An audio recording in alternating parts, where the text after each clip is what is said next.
Alhamdulillah, salatu wassalamu ala Rasulullah. We completed Surah Bani Israel yesterday and the major portion of Surah Al-Kahf. And just want to focus on a couple of verses in Surah Bani Israel. Before doing that, the verses which precede the verses which I want to talk about, Allah subhanahu wa ta'ala prohibits us from doing certain things. Firstly, killing our own children. And of course, in those days, in the days of Jahiliyyah, people used to actually kill their children, especially their daughters. They used to bury them alive. But the same ruling applies to abortion, which is done for no valid reason. Allah subhanahu wa ta'ala prohibits it, and this is a prohibition. The other prohibition is that we should not get close to zina. Nothing which leads us to zina, we should get close to that. So anything that makes us close to zina or leads us to zina, that is something that is prohibited. And as a preventative measure, Allah subhanahu wa ta'ala tells us, وَلَا تَقْرَبُوا الزِّنَا, do not even go close to zina, because worst way to adopt. And then after that, Allah subhanahu wa ta'ala prohibits the murdering of anybody. We're not allowed to murder somebody. Killing somebody is not permissible, and only the killing of somebody will be allowed if the judge passes a judgment according to the Sharia ruling that if a person kills somebody and then to take revenge for that killing, it is permissible to kill that person back, but that has to be done under the court of law and where the law allows it to be done. And even in that case, Allah subhanahu wa ta'ala says that if you are taking revenge, then that revenge has to be swift. You cannot take the person and torture him and make him suffer for day upon day, and then just kill him after that. Allah says, فَقَدْ جَعَلْنَا لِوَلِيهِ سُلْطَانًا فَلَا يُسْرِفْ فِي الْقَتْلِ. That israf should not be done in the killing of that person. It has to be done swiftly and without any kind of oppression upon that person. And then after that, Allah subhanahu wa ta'ala talks about not touching the wealth of an orphan. And this is obviously not getting close to the wealth of an orphan. This is an exaggeration to show that how dangerous it can be for a person to go close to the wealth of an orphan who doesn't have people to look after his rights.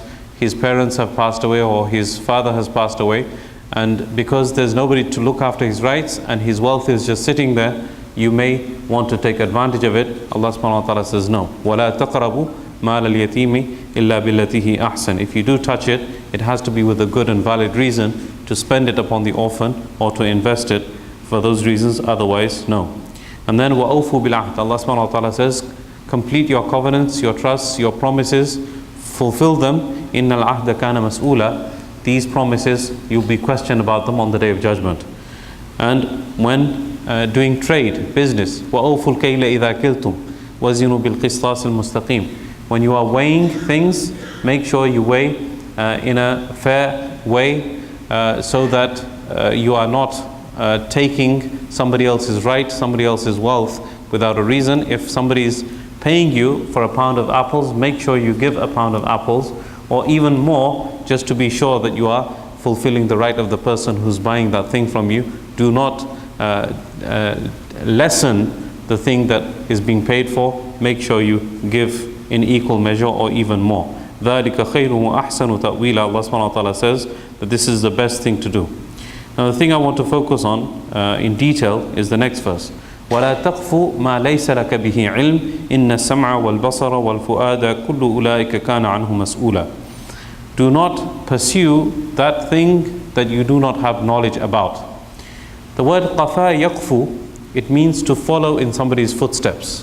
When you see somebody's footsteps, you track that person and you go after that person, you pursue that person by following and seeing the person's footsteps.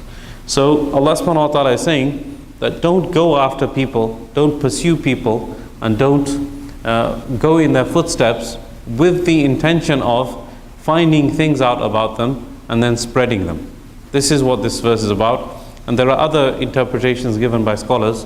Shahadatul Zur, false testimony, and false accusations, things of that nature. But it's more related to things which are related to dhann. And the Prophet ﷺ said, إِيَّاكُمْ وَالظَّنْ فَإِنَّ الظَّنَّ أَكْذَبُ الْحَدِيثِ.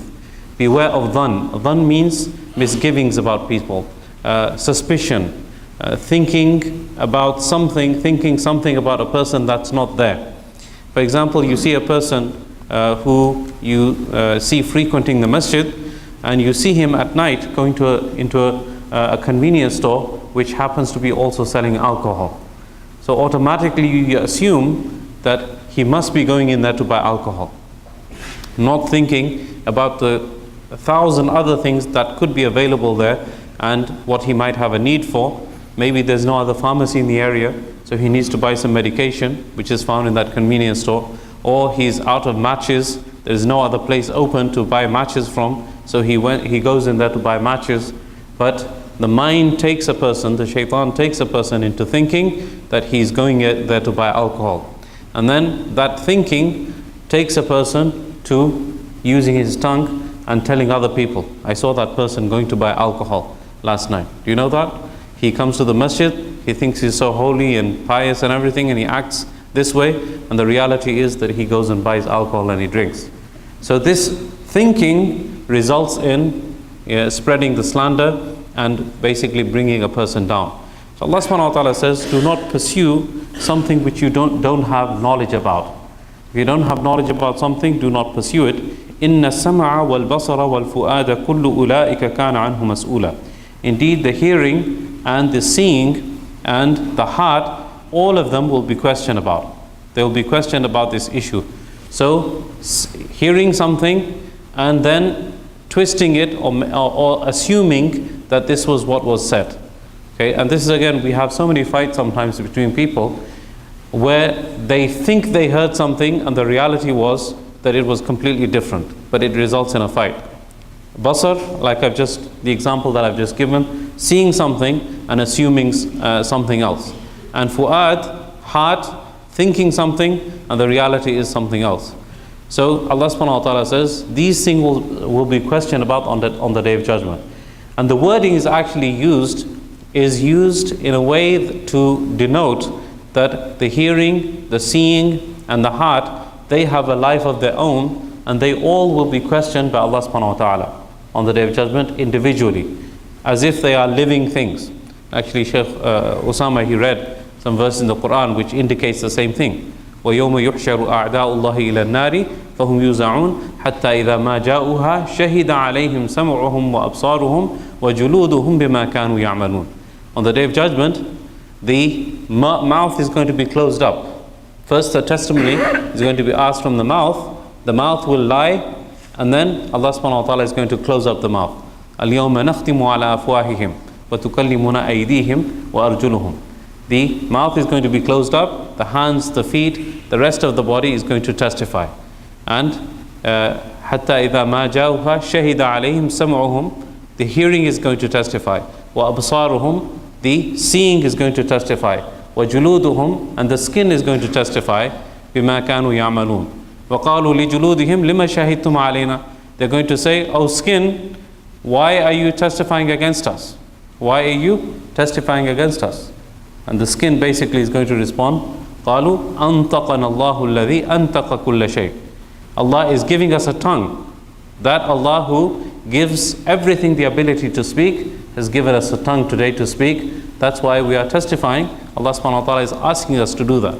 So inna sam'a wal basara wal fu'ada, they all will be questioned. The hearing, the seeing and the heart, they all will be questioned about what a person did. So we have to make sure, especially living within a community, to make sure that we don't fall into the trap of doing things which will result in misgivings and fights and disputes amongst people. And this is how those fights and arguments actually start, when we have misgivings about people.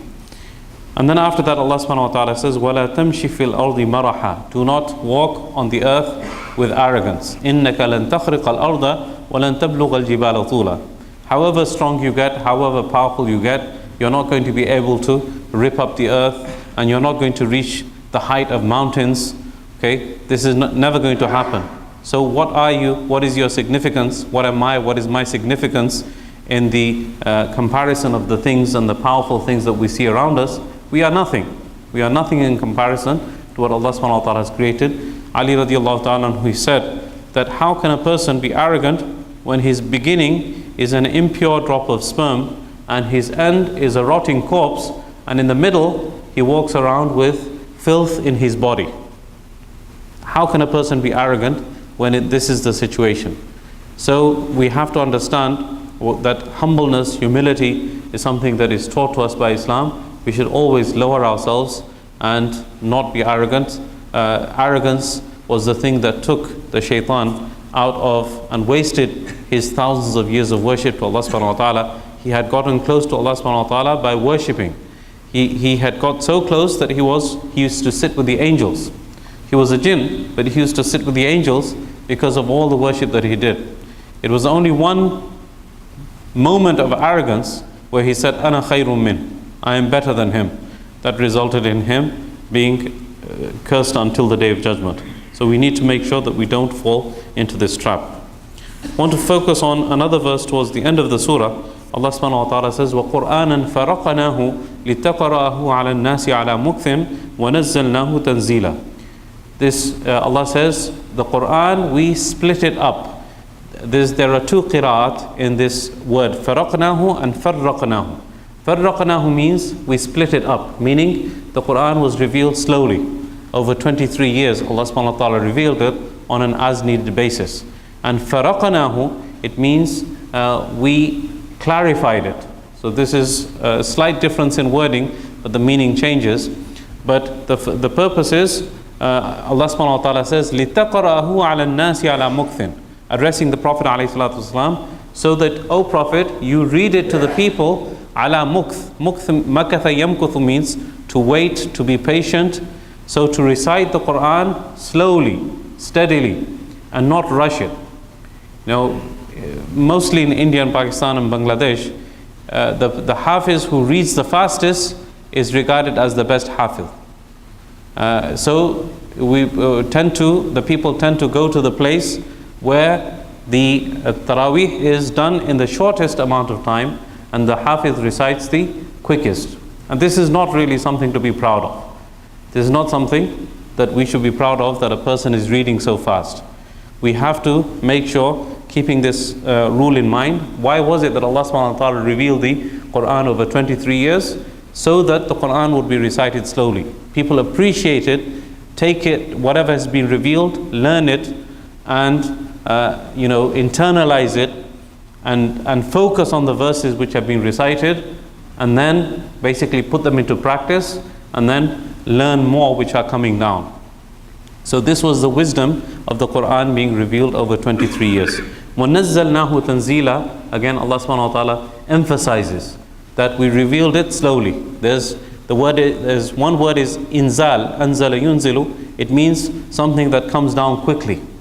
And tanzil means something that comes down bit by bit, slowly, tadrijan. This is what tanzil means. Allah says, وَنَزَّلْنَاهُ تَنزِيلًا. We revealed it with slowly, so that people could internalize and grasp what has been recited, and not so that people just take the whole thing at once and not appreciate what was given to them. So this is the lesson, this is one of the main lessons that we learn towards the end of Surah Bani Israel, about the recitation of the Quran, that it should be done slowly and surely, according to the etiquette that has been taught to us, with the correct tajweed, with the correct pronunciation, so that the meanings don't change, and the beauty of the Quran is maintained as it was revealed. I pray that Allah subhanahu wa ta'ala gives us tawfiq to understand and practice what has been said and heard.